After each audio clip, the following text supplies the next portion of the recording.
আসসালামু আলাইকুম আরহামতুল্লাহি ওয়াবারাকাতুহু।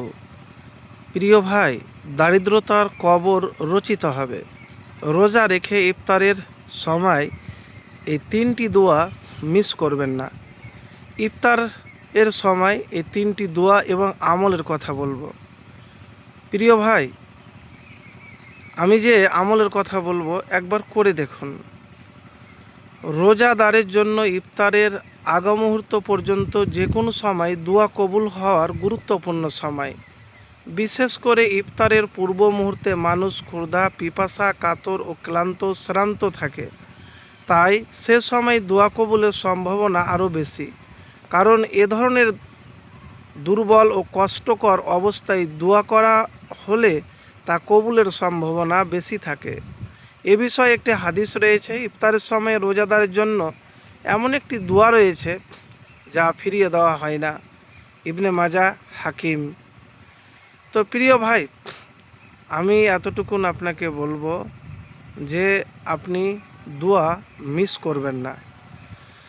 কিভাবে দোয়া করবেন, কিভাবে চাইবেন, আমি তার আগে এতটুকুন আপনাকে বলবো, ইফতারের আগে দোয়া ফিরিয়ে দেওয়া হয় না। এ ব্যাপারে সহি হাদিস রয়েছে। নবীজি সাল্লাল্লাহু আলাইহি ওয়াসাল্লাম বলেন, 3 ব্যক্তির দোয়া অগ্রাহ্য করা হয় না, বরং কবুল করা হয়। পিতামাতার দোয়া, রোজাদারের দোয়া এবং মুসাফিরের দোয়া।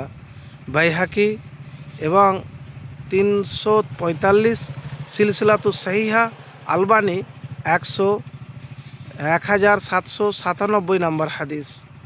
তো প্রিয় ভাই, এতটুকুন বলবো যে ইফতারে 10 মিনিট বা 15 মিনিট বা 1 ঘন্টা আগে আপনি কি করবেন, বা আধ ঘন্টা আগে, এক কথায় কিছুক্ষণ আগে আপনি উজু করার পরে ইফতারি নিয়ে বসে যাবেন। আপনি, আপনার পরিবার বা যেখানে আপনি একা থাকেন সেখানে একাই। যখন হয়ে যাবে ইফতারি, খাদ্য দ্রব্য পানি সব নিয়ে বসার পরে আপনি ইস্তেগফার করবেন। ইস্তেগফার, আস্তাগফিরুল্লাহ, বা যে ইস্তেগফার নবীজি সাল্লাল্লাহু আলাইহি সাল্লাম পড়েছেন। তারপরে দুরূদ শরীফ পড়বেন একবার, সূরা ইখলাস পড়বেন 3 বার। এইভাবে আপনার যে মনোবাসনা আছে, হয়তো কোনো মানুষের দারিদ্রতা ছোটে না, দূর হয় না, তো আপনি হাত উঠিয়ে দোয়া করবেন। কি করবেন? হাত উঠিয়ে দোয়া করবেন। তো দোয়ার মধ্যে কিভাবে দোয়া করবেন সেটুকুন আপনাকে বলে দেব। যে দোয়া, সূরা ফাতিহা একবার, দুরুদে ইব্রাহিম একবার, লা ইলাহা ইল্লা আনতা সুবহানাকা ইন্নী কুনতু মিনাজ জালিমিন একবার দিয়ে আপনি আপনার যে অভাব আছে, দারিদ্রতা আছে, দারিদ্রতা দূর হয় না, সে কথাগুলি বলবেন। তারপরে ফের আপনি একবার দুরূদ শরীফ পড়বেন। এভাবে দোয়া করে দেখুন, চেষ্টা তো করুন ধৈর্য ধরে। যদি দোয়া কবুল হয়ে যায় তাহলে দারিদ্রতার কবর রচিত হবে ইনশাআল্লাহ। আপনার জীবনে সুখ সচ্ছলতা আসবে। একবার করে দেখুন।